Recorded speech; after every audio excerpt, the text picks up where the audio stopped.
The gathering of Jesus' followers in Jerusalem is in an uproar. They've heard about Peter's missionary trip, and they are happy that he is finding those who wish to also believe in Jesus and follow Jesus' teachings and become part of their number. But there's also something else wrong. You see, Peter's not just talking to the Jewish people. Peter is talking to Gentiles. We have to remember, in the Torah, there are strict requirements on who one can break bread with, who one can associate with. And in the first century, those laws had been in place for centuries, so that those of Hebrew background did not break bread at table with those who were outside of their faith. Kosher laws were part of Torah. They were important for them to follow. There was a distinction between us as Israel and them as the Gentile nations. One did not associate with them. Certainly not in your house, certainly not at your table.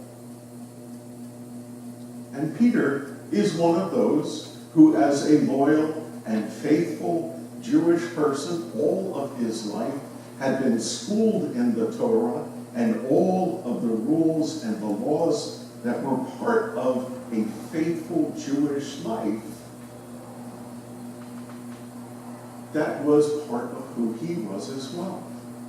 So that on his trip, he spoke to the Jewish diaspora outside of Israel. But there came a moment when he started to change.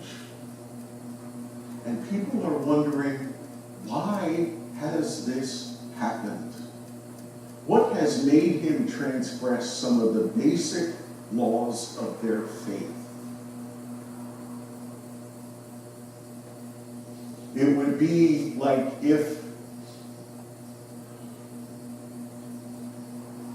you found out that what I was doing every Friday night was going out and getting drunk and then spending time in the casinos and utilizing prostitutes. That would offend every one of your sensibilities to hear that your pastor was doing something like that. Because that's just not something we think we should be doing.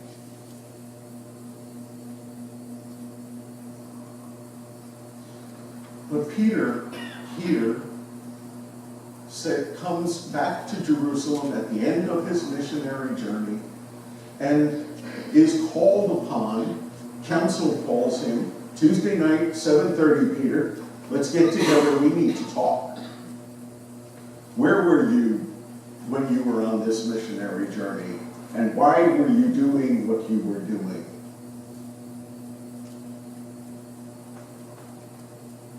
So Peter then stands to defend himself.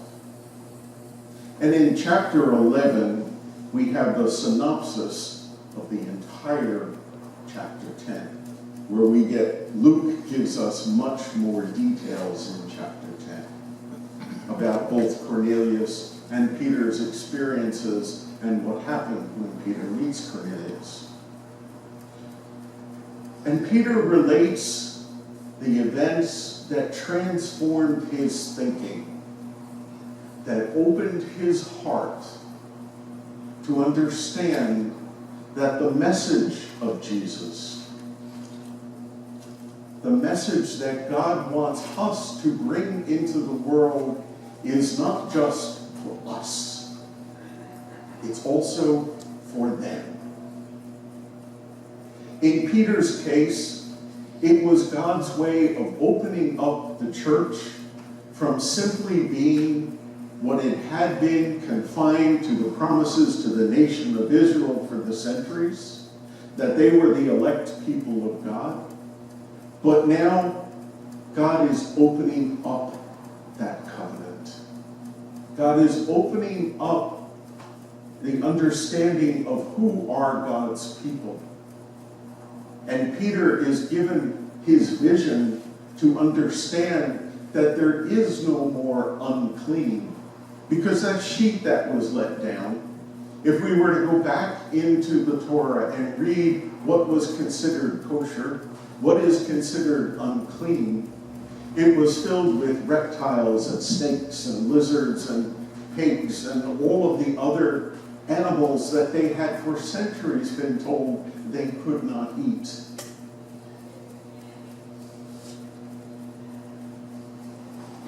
God gets to Peter with both the vision and the memory for Peter of how this happened. Because let's not miss that part of this story is that God tells Peter 3 times, kill and eat. And Peter says, no, I can't. That is against my faith. That is against the values that I have been taught all my life long. I'm not allowed to do that. And God says, don't you call unclean what I call clean. Peter had denied Jesus 3 times. And after Jesus' resurrection, when they meet on the lake shore, and Jesus says to Peter, do you love me? Yes, God, I do. Yes, Jesus, I do. Then feed my sheep. Peter, do you love me? Yes, I do. Feed my sheep. And a 3rd time, Jesus asked Peter, so that when the 3 times he is told to kill and eat, the light bulb goes on in Peter's mind. This is God reminding me. This is not just my imagination. It's not a hallucination because I'm sitting in the sun. This is God giving me a message. I need to change. In the United Church of Christ, we like to say that God is still speaking. That God has, between that time of Peter being on the housetop in Joppa and May 19th, 2019, here in Rutherford, God has not stopped speaking. God continues to reveal new things to us. God continues to want to open us up so that the things that we define as us versus them fall away. Because in our second reading, as they were finishing the Passover meal together, when Judas leaves the table after Jesus has said, go and do what you must, Judas, Jesus turns to the other disciples gathered and says, I give you a new commandment. I'm not going to be with you much longer, but I give you a new commandment. Love one another, just like I have loved you. As I have been with you these months, you must be with each other after I've left you.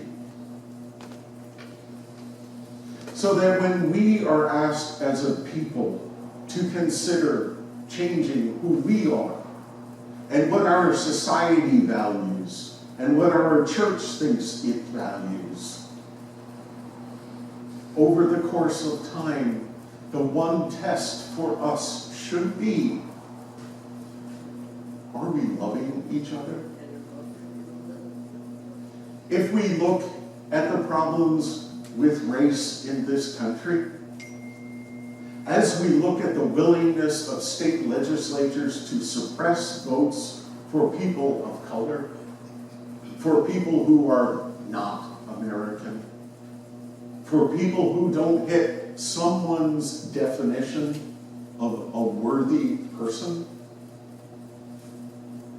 love one another. As legislatures seek to be more extreme than the next and defining what a woman can do and the choices that she can make about reproductive health, love one another. What are we doing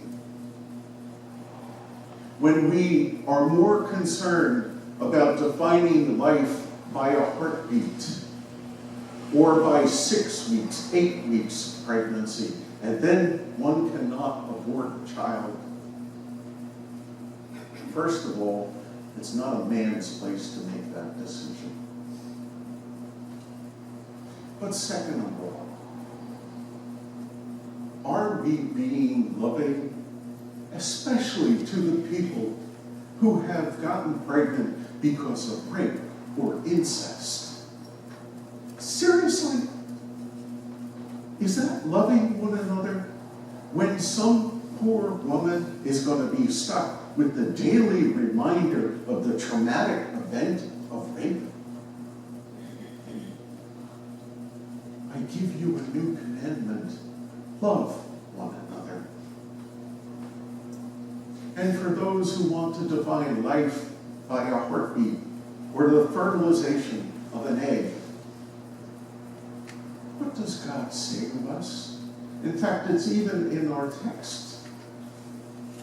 It's in part of what we read together. God gives us breath. Without breath, we have no life. When we are born and we take our first breath, then our life begins. And when God removes that breath from us, we return to the earth from which we came. All of our funeral rites and ceremonies remind us of that. From dust we came, to dust we will return. But the important part is, in between, God breathes into us and we receive life. That's when we define who things are. When life comes, I know it makes a lot of people uncomfortable. And it's a really thorny subject. But it is not for men to make that decision. Sorry, I may offend some of you. And if I do, I only apologize that you are uncomfortable, but I hope it makes you rethink what it is that you believe and why you believe that. Not that the facts aren't the same. From a theological standpoint, we can sit and argue anything, and we can cherry pick scriptures until the end of time.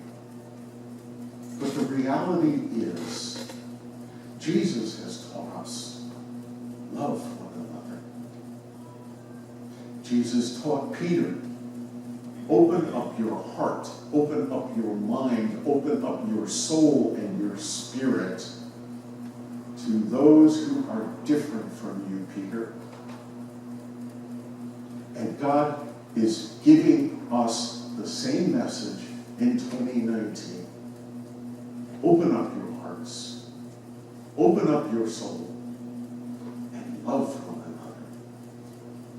May God give us the grace to see that and to live it.